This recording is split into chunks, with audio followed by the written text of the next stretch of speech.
మీ దీవెనలతో ప్రజా ప్రభుత్వం ఏర్పడి 2.5 సంవత్సరాలు పూర్తయింది. గౌరవ ముఖ్యమంత్రి రేవంత్ రెడ్డి గారి నాయకత్వంలోని మన ప్రజా ప్రభుత్వం పేదవాడి కోసం అనేక సంక్షేమ కార్యక్రమాలు చేసుకున్నాం.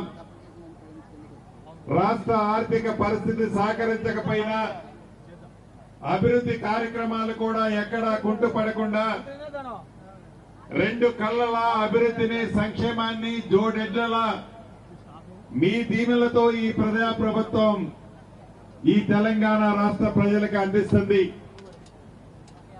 సంక్షేమ కార్యక్రమాల్లో ఇందాక మా తోబుట్టులైన ఆడబిడ్డలు చెప్పినట్లు 200 యూనిట్లు ఉచిత విద్యుత్, పేదోడికి రేషన్ కార్డు, పెద్దోళ్లు తినే సన్న బియ్యం బువ్వ పేదింటి ఆడబిడ్డకి తినాలని సన్న బియ్యం, ఆర్టీసీ బస్సులో ఎంత దూరం ప్రయాణం చేసినా ఉచిత బస్సు ప్రయాణ సౌకర్యం, 1 కోటి మంది ఆడబిడ్డలని కోటీశ్వరుల్ని చేయాలనే తపనతో ఇప్పటికే సుమారు 63,000 కోట్ల రూపాయలు సున్నా వడ్డీకి డ్వాక్రా మహిళల గ్రూపులకి మీ దీవెనలతో ఉన్న ఈ ప్రజా ప్రభుత్వం ఇవ్వటం జరిగింది. పేదవాడి ఆత్మ గౌరవానికి చిహ్నంగా ఇల్లు. ఇందాక మా ఆడబిడ్డలు మాట్లాడితే వాళ్ళ కళ్ళమ్మటి చెమ్మగిల్లింది, ఈడ కూర్చుంటే నా కళ్ళమ్మటి చెమ్మగిల్లింది. దానికి కారణం 5 లక్షల రూపాయలు తీసుకున్నామనే ఆనందంతో పాటు 14 సంవత్సరాలు, 20 సంవత్సరాలు, 25 సంవత్సరాలు ఆ పేదింటి ఆడబిడ్డ కళ రాష్ట్రాన్ని ఏర్పాటు చేసుకున్న తర్వాత కూడా పేదవాడి కళ నెరవేర్చాలనే జ్ఞానం లేని ఆనాటి 10 సంవత్సరాల పాలకుల పరిపాలన వల్ల పేదవాడికి ఇల్లు ఇస్తే నాకేమి కమిషన్ వస్తుంది, కాళేశ్వరం కడితే 1,00,000 కోట్లు కమిషన్ వస్తుందని కాళేశ్వరం కట్టడానికైతే డబ్బులు ఖర్చు పెట్టాడు గాని పేదవాడి ఆత్మ గౌరవానికి చిహ్నంగా ఇల్లు ఇవ్వాలనే జ్ఞానం లేని కారణంగా రాష్ట్ర వ్యాప్తంగా లక్షలాది మంది ఆడబిడ్డల ఘోషే ఈ ప్రజా ప్రభుత్వ దీవెనకి కారణం.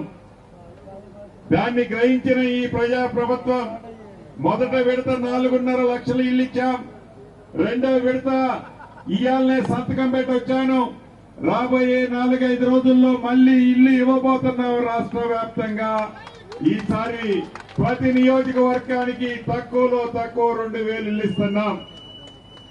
మూడోసారి ఇస్తాం, నాలుగోసారి ఇస్తాం. ఇచ్చేది కాకుండా, ఇచ్చింది కాకుండా ఇంకా 2 సార్లు, మొత్తం 4 సార్లు ఇస్తాం.